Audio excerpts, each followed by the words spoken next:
The desperate call, Commander. Gazes gripped the armrests of his command chair as another explosion rocked the bridge of the Saurian defense vessel Sunscale. The reptilian officer's golden eyes darted across the tactical display, watching red dots disappear one by one. Each vanishing light represented a ship full of his people, warriors who had sworn to protect their colonies from the endless hunger of the hive mind swarm. "Commander, we've lost the Bright Claw and Deep Fang," reported Lieutenant Kess, her voice tight with barely controlled fear. The young Saurian scales had gone pale, a sure sign of stress among their species. "That leaves us with only 8 ships against their 47 biovessels." Dizes nodded grimly. The hive mind had been sweeping through this sector for months, consuming everything in their path. Their ships were alive, grown rather than built, and they regenerated damage faster than conventional weapons could inflict it. Worse, they learned from each engagement, adapting their tactics to counter whatever the defenders threw at them. "Sir, incoming transmission from Admiral Voss aboard the Stormfang," the communications officer announced. "Put him through," Dizes ordered, straightening his shoulders despite the hopelessness of their situation. The weathered face of Admiral Voss appeared on the main screen. The old warrior's scales were scarred from decades of battles, but Dizes had never seen such defeat in his eyes before. Dizes were pulling back to the moon of Kepler-4, make a final stand there. "At least we can buy the evacuation ships more time. Admiral, with respect, we can't hold them at the moon either. They outnumber us 6-1, and our weapons barely scratch their bioships." "I know, Commander, but we have to try.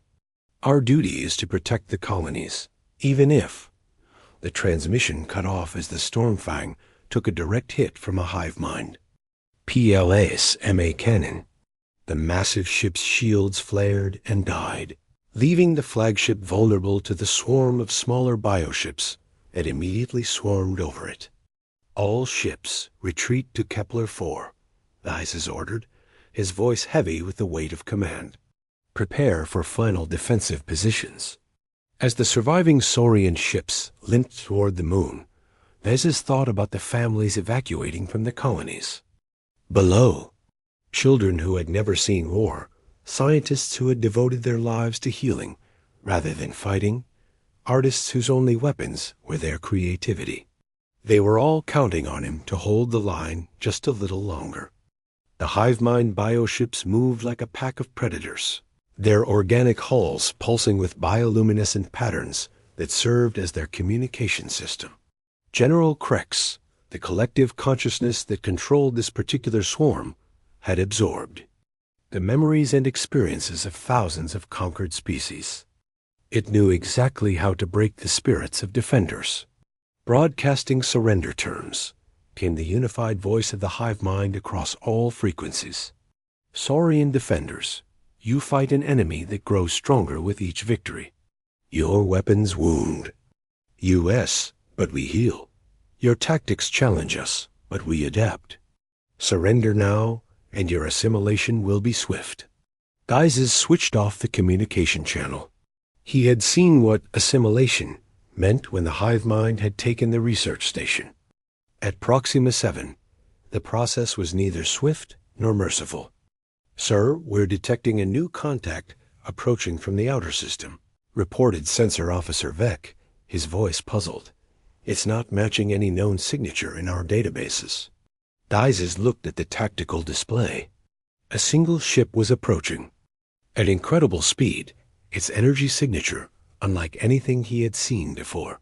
It was much smaller than the hive mind bioships, but something about its approach pattern suggested confidence rather than desperation. "Origin?" he asked. "Unknown. Sir, the ship appears to be broadcasting in an unrecognized language. Our translation computers are having difficulty processing it. Keep trying and scan that ship. I want to know what we're dealing with." As the unknown vessel drew closer, Dizes could make out its structure through the long-range sensors. It was clearly artificial, built rather than grown, with clean lines and geometric patterns that spoke of advanced engineering. The ship's hull was dark gray, almost black, with angular surfaces that seemed designed to deflect rather than absorb incoming fire. "Sir, I'm getting a partial translation," the communications officer announced. "The ship is identifying itself. AS-USS Nemesis, Earth vessel. The captain is requesting permission to assist in the defense." Earth? Dizes had never heard of such a world. "Is it in our star charts?" "Negative, sir. No record of any planet called Earth or species claiming that origin." The unknown ship, the USS Nemesis, was now close enough for visual contact.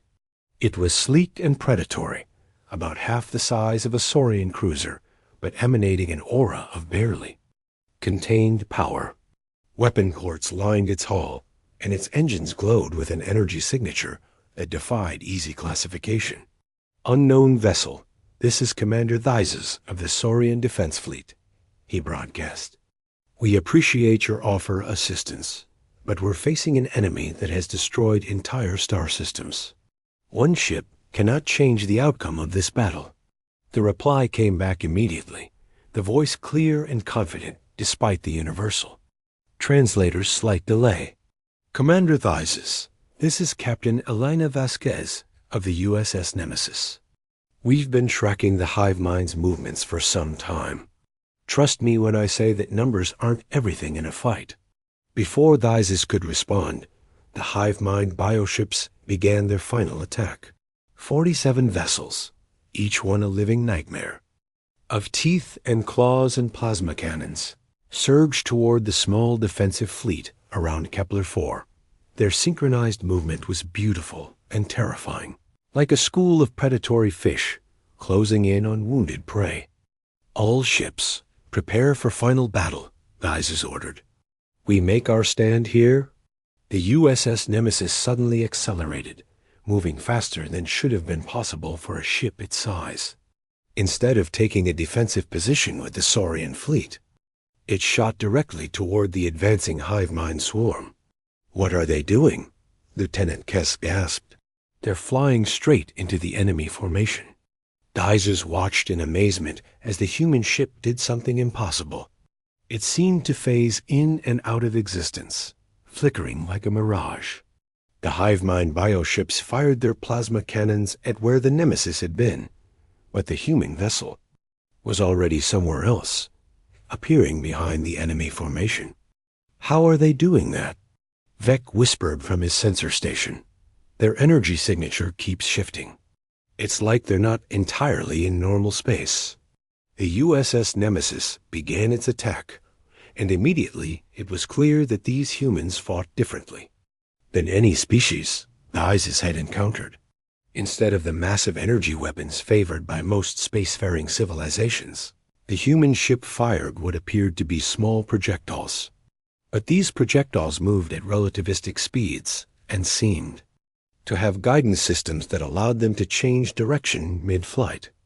More importantly, the humans weren't targeting the bioship's main hulls.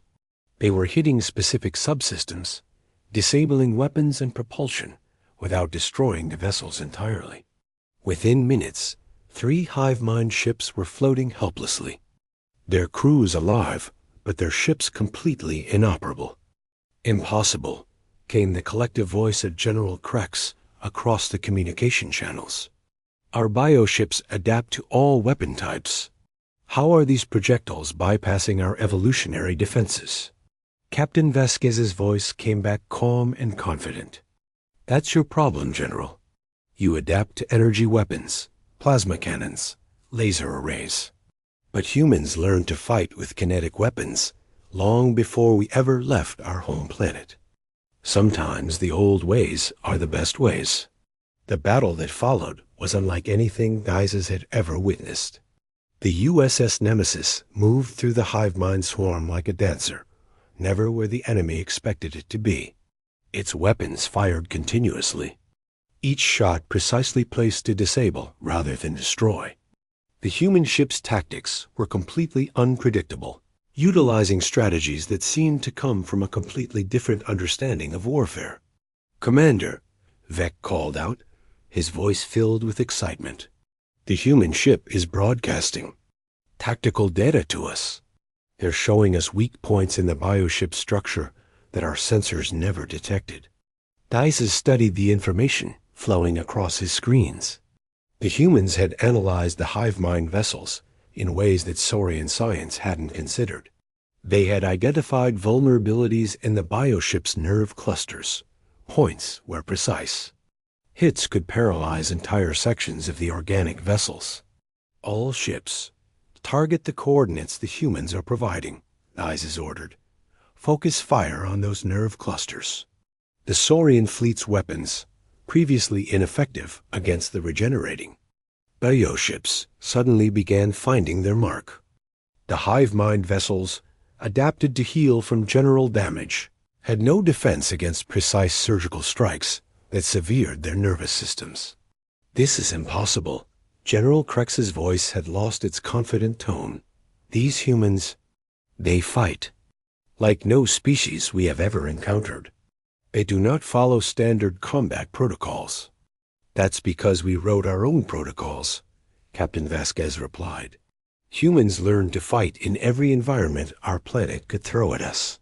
Deserts, oceans, jungles, Arctic wastelands, mountains, cities. Every terrain, every climate, every possible situation. We learned that there's no such thing as a fair fight. You use every advantage, every trick, every piece of technology you can get yo asterisk." The turning tide Captain Elena Vasquez stood on the bridge of the USS Nemesis, her dark eyes studying the tactical display with the intensity of a predator analyzing prey. Around her, the human crew worked with practiced efficiency, their movements coordinated through years of training and combat experience. The ship's artificial intelligence, Aria, processed battle data faster than any biological mind could comprehend.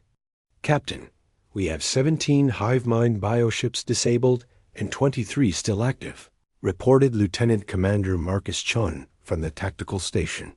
"The Saurian fleet is repositioning according to our recommendations." Elena nodded.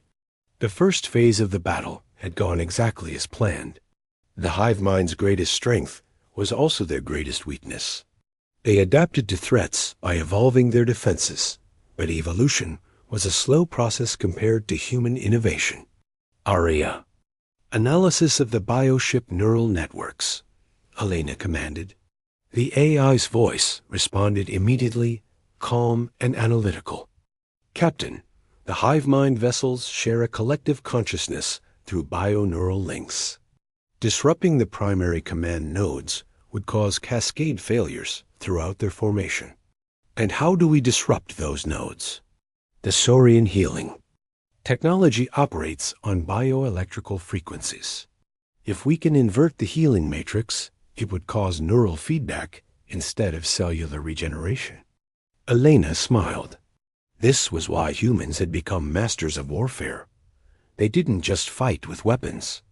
They fought with their minds, turning every available resource into a tool for victory. "Commander Thises," she called over the communication channel, "we need to modify your healing arrays.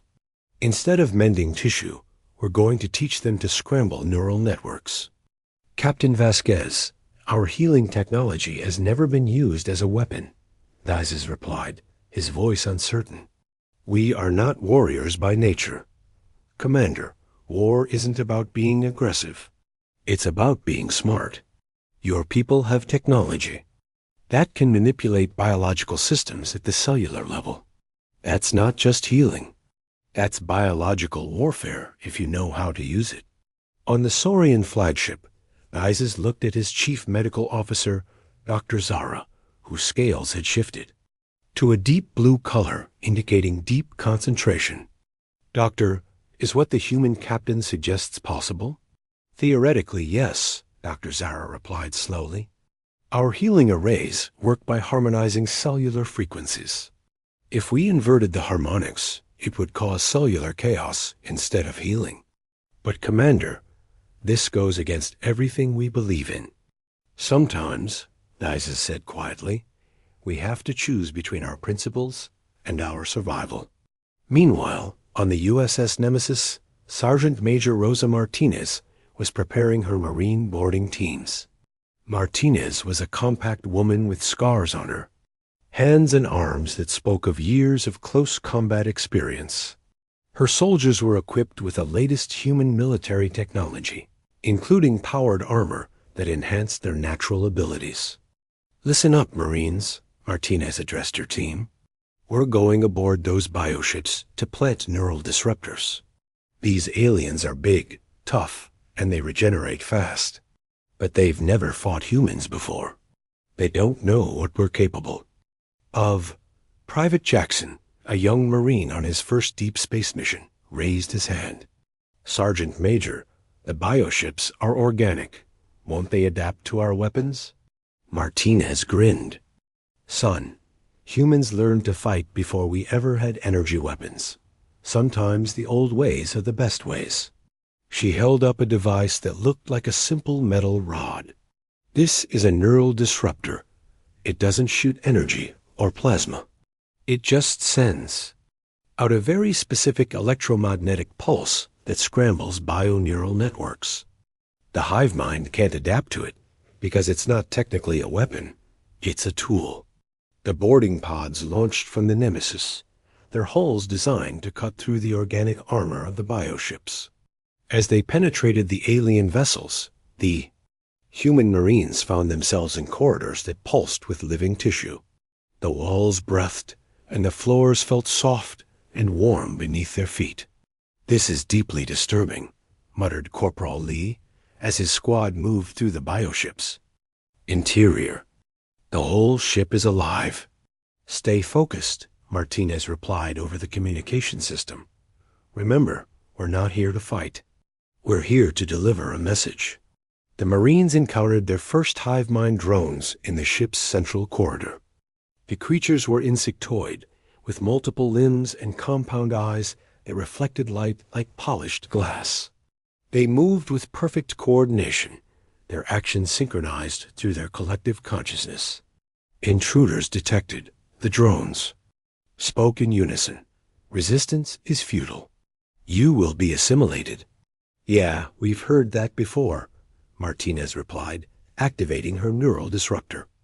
The device emitted a high-pitched whine that was barely audible to human ears, but caused the hive mind drones to stagger and clutch their heads. The effect was immediate and devastating. The drones' perfect coordination collapsed as their shared consciousness was disrupted. They began moving independently, confused and disoriented, bumping into each other and the walls. Neural disruptors are working, Martinez reported. These bugs can't function without their hive-mind connection. Back on the bridge of the Nemesis, Elena watched as the boarding team systematically disabled the bioships from within. The hive-mind vessels, previously regenerating from external damage, were now being attacked from inside their own neural networks. Captain, we're receiving a transmission from General Krex, reported Communications Officer Lieutenant Sarah Kim. Put it through, Elena ordered. The voice that came over the speakers was different from before, where General Krex had previously spoken with the unified confidence of the collective. Now there was uncertainty, even fear. Human vessel, what weapon are you using against us? Our bioships cannot adapt to your attacks. Elena smiled. General, we're not using weapons. We're using understanding. You see, humans spent thousands of years studying biology, psychology, and warfare. We learned that every strength can become a weakness if you know how to exploit it. Impossible. The hive mind has absorbed the knowledge of hundreds of species.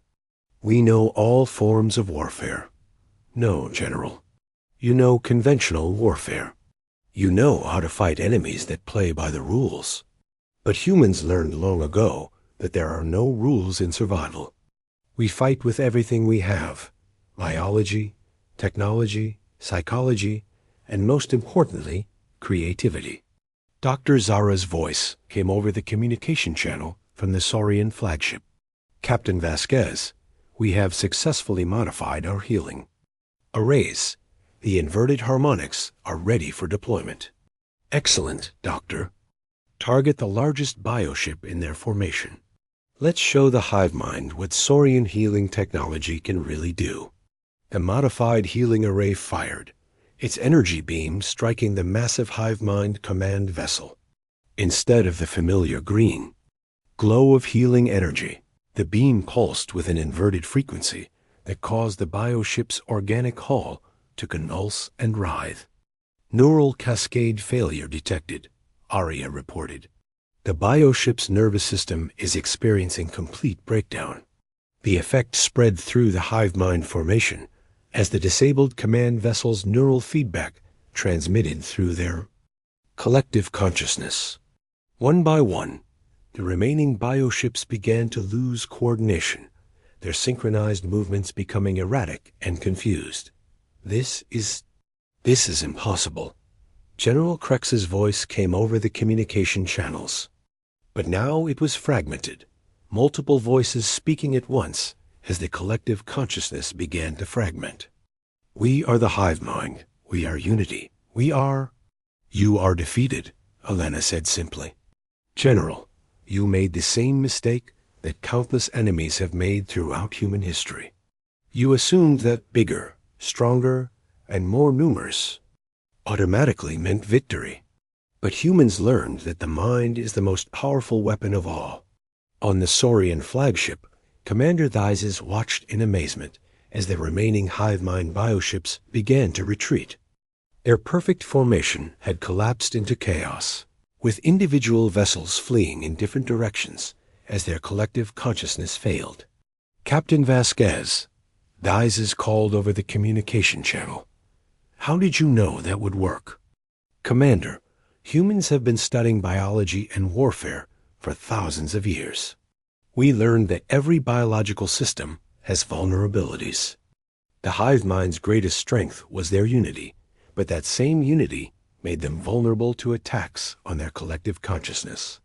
Lieutenant Commander Chun looked up from his tactical station. Captain, we're detecting multiple hyperspace signatures. The hive mind is retreating from the system. Elena nodded. Aria, broadcast a message to all fleeing bioships. Channel open, Captain. Elena's voice carried across the system, reaching every hive mind vessel as they prepared to jump to hyperspace. General Krex, take this message back to your collective. Humanity has entered this galaxy. We don't conquer worlds or assimilate species. We protect those who cannot protect themselves. If the hive mind continues to prey on peaceful civilizations, you will find us waiting. As the last of the hive mind, bioships disappeared into hyperspace. Helena turned to address the Saurian fleet. Commander Theises, your people fought bravely today. But more importantly, you learned something valuable. What is that, Captain? That healing and warfare are not opposites. Sometimes the greatest act of healing is stopping those who would cause harm. Your medical technology, combined with Asterisk,